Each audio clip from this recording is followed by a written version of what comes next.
Bom dia, boa tarde, boa noite. Eu não sei que horas você está vendo esse vídeo. Quis dar um presente para você. Essa lua linda. Só não sei se eu vou conseguir ler direito porque tá escuro aqui. Mas vamos tentar, tá bom? Nós hoje vamos falar do Compreendendo o Sarar de Deus. É o 4º capítulo do livro do pastor Josimar Ramos, que a gente usa no programa de cura do Bálsamo de Gileade, que se chama Uma Visão de Cura, tá? Então a gente hoje está no 4º capítulo. E a gente falou no 3º capítulo sobre... A gente tentou não, a gente dividiu a alma hipoteticamente em mente, em vida emocional e em volição. Dividimos a alma em 3 partes, ok? Se tiver dúvida, se estiver chegando aqui agora, volta lá pro 3º vídeo, 3º capítulo. Então, agora que a gente trabalhou um pouquinhozinho com a alma, a gente vai falar sobre o sarar de Deus, porque o capítulo é Compreendendo o Sarar de Deus. Então, a gente chegou a um consenso que cura interior é o sarar e o libertar de Deus para a nossa alma ferida, tá? No capítulo 23 do Salmo, no versículo 23, vamos lá? Em Salmos 23:3 diz o seguinte: é Ele quem restaura a minha alma e me guia pelas veredas da justiça por amor do seu nome. É Ele quem restaura a minha alma. Quem que restaura a minha alma? Quem? Fala aí. É Ele. Ele que restaura a minha alma, tá? No texto, a gente tem uma ideia de que existe uma ovelha. Não, o Salmo 23 fala de uma ovelha, né? Existe uma ovelha fadigada, cansada, exausta. E o que a gente pode pensar? E aqui ele está dizendo que é o Senhor que restaura a alma dessa ovelha, tá? O que a gente pode pensar juntos que fadiga a alma dessa ovelha? Pensa. Andar no escuro? Andar num terreno pedregoso, espinhento? Andar num calor exorbitante? Sentir sede? Andar num lugar, num passo muito frio, que tem neve. Você acha que isso cansa a ovelha? Deixa a ovelha com medo? Deixa a ovelha triste, desesperada? Acho que sim, né? E outra coisa, a ovelha tá sozinha, vem aquele uivado de um lobo. Dá medo, não dá? Se você fosse uma ovelhinha, você ia ter medo disso? Sim, né? Então, tá difícil enxergar, tá, gente? Porque a luz do flash tá vindo aqui no meu óculos e aí não consigo enxergar direito. Se eu tiro o óculos, eu não vejo também. Então, no original do texto, da ideia que a gente tem é que o pastor percebe a alma da ovelha agoniada, triste, já cansada, e ele vai aliviar. É o pastor que vai aliviar a alma dessa ovelha. Então, se o que está perturbando é o calor, ele vai levar para pastos verdejantes, frescos. Se o que está perturbando é o frio, ele vai levar ela para um lugar quentinho, gostoso, tá? Se é o uivado do lobo, ele vai levar ela para onde? Para um aprisco protegido, onde tem segurança, onde lá ela não vai sentir medo, tá?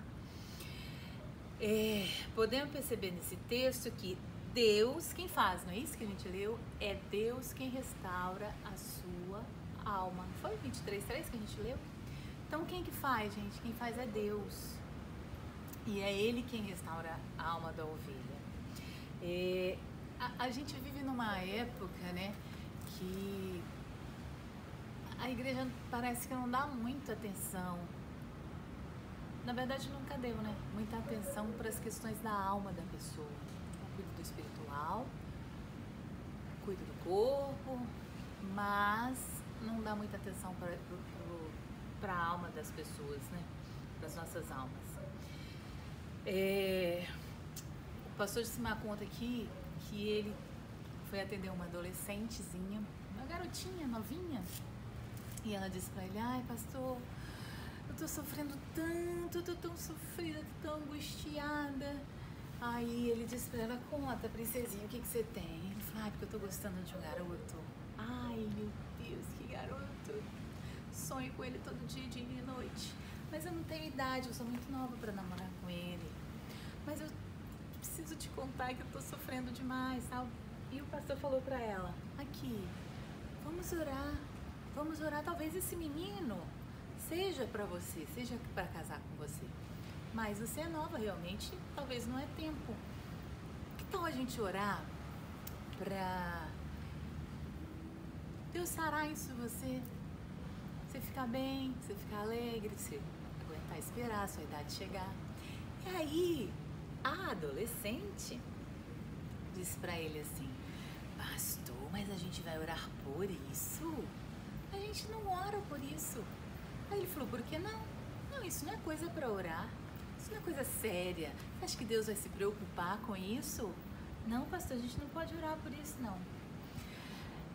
Tá, a gente ouvindo uma adolescente falar, parece que realmente é uma coisa de um pensamento, não é infantil que eu ia falar, mas um pensamento, não lembro a palavra que eu ia usar aqui, mas depois eu lembro e falo. Mas a questão é: a igreja pode ter dores no corpo, ter problemas espirituais, a igreja que eu digo é você. Problemas espirituais, pode ter problemas no corpo, problemas físicos, né? Mas ela não pode ter uma síndrome do pânico, se sentir rejeitada, ter depressão, anorexia, angústia. Na verdade, crente nem devia sentir essas coisas. Não é assim que a gente tem visto as coisas acontecerem no meio da igreja? Não, crente que é crente não tem depressão. Crente que é crente que aceitou Jesus, eu já escutei tanto isso, gente. Será que só eu ou vocês também? Depressão não é coisa de irmão. Depressão não é coisa... Não, porque a pessoa não aceitou Jesus direito. Ela tá lá na igreja só enchendo o banco, mas ela nunca teve uma experiência com Deus. Vocês já ouviram isso?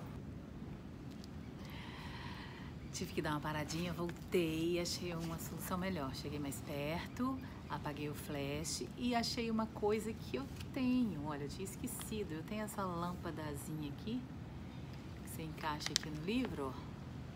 E aí dá pra ler no escuro. Agora sim a gente vai continuar. Então a gente parou na garotinha que foi pedir, na adolescente que foi pedir um conselho pro pastor, foi chorar as dores dela, e o pastor disse que ia orar, e ela achou um absurdo, não foi isso? Orar, porque isso não é coisa que se ora, tá? Então a gente falou que a igreja sim pode ter problemas físicos, problemas no corpo físico, espiritual, mas é um absurdo para a igreja que um crente tenha síndrome do pânico, depressão, tenha anorexia, angústia, rejeição, né? Então, a gente desenvolveu, nós como igreja desenvolvemos essa ideia de que Deus não mexe com essas coisas a gente que tem que tomar providência, a gente que tem que fazer a nossa parte. Então, quanto a fazer a nossa parte, não tem um ditado que diz assim: faz a tua parte que Deus vai te ajudar. Então, preciso te contar aqui. Chega a ser engraçado isso. Qual é a sua parte, gente? Tô dizendo que você tem que ficar de braço cruzado e não fazer nada e dormir o dia inteiro, não. Mas poucas coisas a gente pode fazer, não é? Fala se não é verdade? Pouca coisa a gente pode fazer, a gente quase não pode fazer nada. É Deus quem faz tudo, inclusive restaurar a sua alma e a minha, tá? Essa coisa, Deus, outra frase, o que o homem faz, Deus não faz. Outra história, isso não é verdade, isso é mentira, não é? Não existe isso. Deus não faz o que o homem pode fazer. Deus faz sim. Deus faz o que você pode fazer. Deus faz o que você não pode fazer. Sabe por quê? A gente não pode fazer quase nada mesmo. Pouca coisa a gente pode fazer, tá bom? E isso tem desenvolvido a nossa fé para um ponto em que meu relacionamento com Deus, aí que tá o perigo, é uma barganha. Eu tenho um contrato com Ele, Deus fez um contrato comigo. Se eu não cumpro com a minha parte, Deus não cumpre com a dele. Isso daí é uma relação de troca, uma relação de barganha. E seu Deus não fica barganhando com você não, tá bom? Não fica. Então a sensação que a gente fica é: e se eu não fizer a minha parte? E se eu não cumprir o contrato? Deus vai me abandonar, não vai? Deixa eu te falar, Deus não vai te abandonar nunca. Nunca, nunca. Deus não vai te abandonar. Bota isso na sua cabeça. Não existe essa possibilidade de Deus te abandonar. Tá bom? Então, o apóstolo Paulo diz uma coisa assim: é Ele quem nos concede arrependimento para a salvação. Quem que concede arrependimento para a sua salvação? Me conta! É Ele. Você precisa se arrepender, não precisa? O evangelho é o tempo todo o quê? Arrependa-se, arrependa-se, arrependa-se. E até o arrependimento é Ele quem nos concede. Está escrito lá, Paulo escreveu isso. Então, quando a gente quer perdão, quando queremos perdão, nosso papel não é só se arrepender? Se colocar diante de Deus e se arrepender? Quem nos concede quem nos concede o arrependimento para a salvação é Deus. Então, o que eu quero dizer com isso, gente? Tudo é Deus que faz. Sabe? Ai, se você não fizer a sua parte, Deus não vai fazer. Gente, é tudo por Ele, tudo para Ele, tudo vem dEle, sabe? Outra coisa que Paulo diz lá: é Ele quem dá o pão ao que come e a semente para o que semeia. É tudo. Ele te dá o pão e Ele te dá a semente, tá? Porque o que come não tem nem pão para comer, nem semente para semear. E ficamos sonhando que o dia que a gente tiver semente, nós vamos lançá-la na terra e Deus vai nos abençoar e ela vai produzir e vai virar uma árvore gigantesca. Em verdade, é Deus quem dá a semente, quem dá a força para você semear. Ei, para você ir para o campo, para você semear, você precisa de força, você precisa ter saúde. Não precisa? Quem é que te dá isso tudo? É por você mesmo? Você é o bambambam? É Deus que dá. Deus que te dá força, Deus te dá saúde, Deus te dá inteligência, Deus te dá capacidade, Deus te dá estratégia. Tem tudo a ver com Ele. Percebe que a gente pode fazer pouquíssima coisa? A gente quase não pode fazer nada, gente. Vamos cair na real. É tudo dele, tá? Não é 10% que é dele. É tudo dele.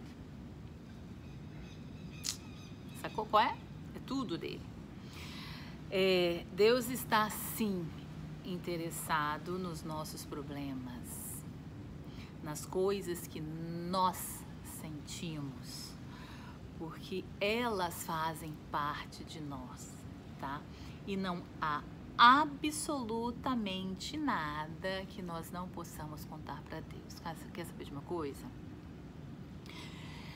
Deus te fez, gente, um espírito que tem uma alma e que habita em um corpo. Então Deus está preocupado com as 3 esferas de quem é você. Deus está preocupado com seus sentimentos, com as suas emoções, com os seus vícios.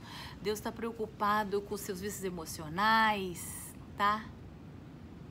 Deus está preocupado com isso e é Ele quem sara. Olha que notícia boa, que coisa gostosa de ouvir. É Ele quem sara, tá? Não há absolutamente nada que você talvez tenha vergonha, não confessou para Deus, que Ele não saiba. Quer saber? Ele sabe de tudo, sabe todas as suas mazelas, as suas cacas que você você nunca teve coragem de confessar nem para você mesmo, quanto mais para o outro, muito menos para Deus, ele já sabe. E ele está interessado, e ele quer sarar, e ele quer curar isso em você, tá bom? Deus quer, porque ele te fez assim, um ser com uma alma. Então ele quer sarar isso em você.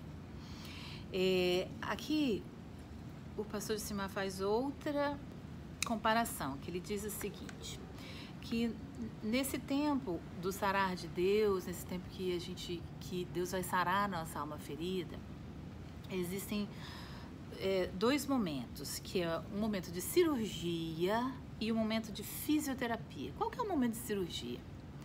Vamos lá. O momento de cirurgia é aquele momento que você está num culto, você está numa reunião, você está no secreto dentro do seu quarto e você lembra de uma coisa que te dói, que te fere, de um trauma que você teve, você entrega ali para Deus e você entra ali com Deus e Deus, puf, te livra daquilo, você se sente liberto na hora. Esse é o momento da cirurgia. E tem o momento da fisioterapia, que é o caso de vícios emocionais, normalmente assim. Por exemplo, você lembra da irmã Joaquina que eu contei na semana passada, semana retrasada? Da irmã Joaquina, que ela tinha um vício de sair gritando, fazendo barraco, não conseguia ver um copo cair no chão, que ela dava aquele chilique. Isso é um vício emocional. Já viu alguém com vício emocional de, deixa eu ver, ganhar no grito? Você conversa, você contraria uma pessoa, você está conversando de boa com ela, tá falando, tal. Aí ela fala uma coisa que você não concorda com ela. Aí você fala, não concordo com isso não, porque eu acho que isso, assim, você vai argumentando. E ela começa a se alterar, e começa a falar alto, começa a gritar. O que você faz? Nossa, não vou nem falar mais nada, porque tô com medo. Aí você fica, ó, cala a boca e deixa a pessoa. E essa pessoa tem esse vício. Toda vez que ela está perdendo uma argumentação, ela começa a gritar e falar alto, e aí a conversa se encerra e nunca mais se fala nisso. Por quê? Porque as pessoas têm medo da gritaria que ela vai fazer. Então o nome disso é um vício emocional, de ganhar no grito. Eu não estou ganhando com a minha argumentação, eu começo a gritar, falar alto e agredir verbalmente. Isso é um vício. Esse vício é tratado normalmente como? Com a fisioterapia. Fisioterapia da alma. Por isso que o nosso programa de cura dura 1 ano e meio, 2 anos. Porque você não vai tratar tudo. Eu, por exemplo, tenho 40 e tantos anos. Quantos anos eu tenho? 47, eu acho. Tudo que eu vivi até hoje, eu não consigo tratar em 3 meses, em 6 meses. Preciso primeiro ver, enxergar, depois tratar em mim. Vai ter tempo que eu vou fazer a fisioterapia, sabe? Um dia vai dar certo, o outro não vai. Aí, no dia que não deu certo, eu vou falar, errei aqui, fiz alguma coisa errada que eu preciso consertar. Então, isso é fisioterapia. Por exemplo, vou falar, eu tive um problema de sangramento no meu útero e eu fiquei 2 anos sangrando.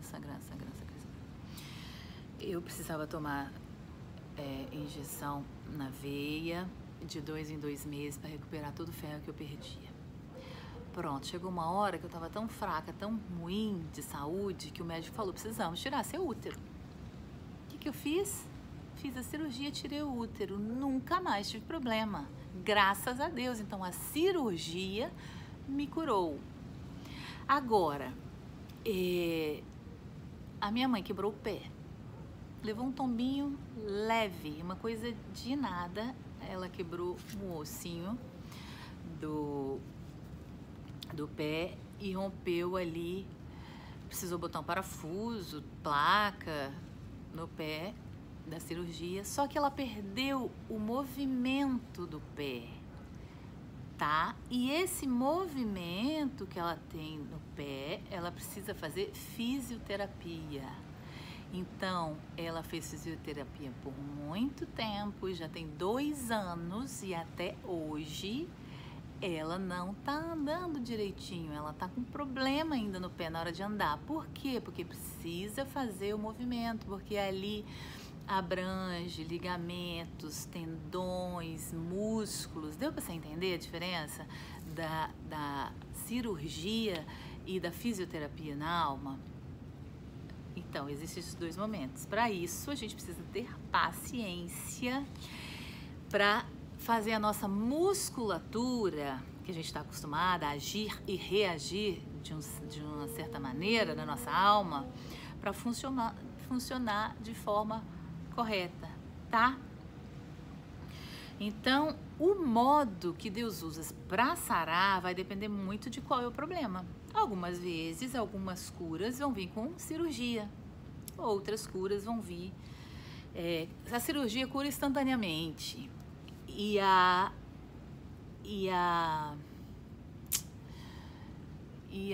fisioterapia cura no processual, tá? Precisa de um processo, tá bom? Vou ler aqui um versículo que tá aqui, Mateus 11, 28, 30, diz assim: Vinde a mim, todos vós que estáis cansados e sobrecarregados, e eu vos aliviarei.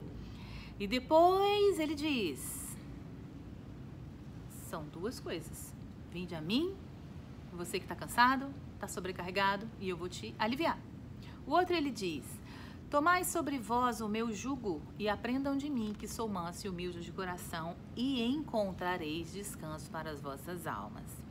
Aqui Jesus está usando as duas figuras que eu falei agora. Vinde a mim, os que estão cansados e carregados, sobrecarregados, e eu vos aliviarei. Fala daquela cura, daquele sarar instantâneo, tá?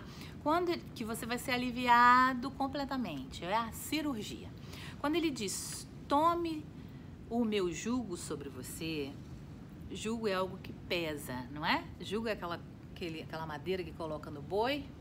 Tome sobre vocês o meu jugo, ou seja, coloca no boi para o boi mais velho, que tem mais experiência, e ali arando a terra. E o que é mais novo, a burra velha, o que é mais novo vai seguindo os passos do outro para arar a terra, que é mais experiente, tá? É isso, só fiz uma brincadeira. Então, essa canga de madeira que é colocada nos bois aqui para um acompanhar o outro, chama, para arar a terra, que coloca nas costas assim, chama jugo, tá? Isso ele tá falando do quê? Que a gente deve tomar sobre nós a obrigação de segui-lo. Ou seja, ele tá falando de disciplina, ele tá falando de andar com ele, tá? Para aprender dele o quê? A mansidão, humildade. Aí ele tá falando de fisioterapia, de um tempo de estar com ele, de aprender dele que ele é humilde e manso de coração, tá? Então a cirurgia emocional é esse momento de vem a mim que eu te dou descanso, tá? E a fisioterapia é outro momento em que ele diz, tem um jugo para você, aprende comigo. E isso não é instantâneo, é uma progressão, tá? É um aprendizado onde você acha descanso para sua alma, tá bom? Esse é o capítulo 4 e eu oro que em nome de Jesus você receba muito de Deus nesse tempo que você estiver ouvindo esse vídeo e lendo o seu livro. Eu oro para que Deus ministre cura na sua alma ferida, naquilo que você mais precisa, cura instantânea, cura dos seus vícios emocionais, e oro para que Deus descortine isso em você, para você apresentar diante dele agora, tá bom? Um beijo, fica com Deus e tô esperando vocês lá no grupo para compartilhar, tá? Amo vocês. Beijo.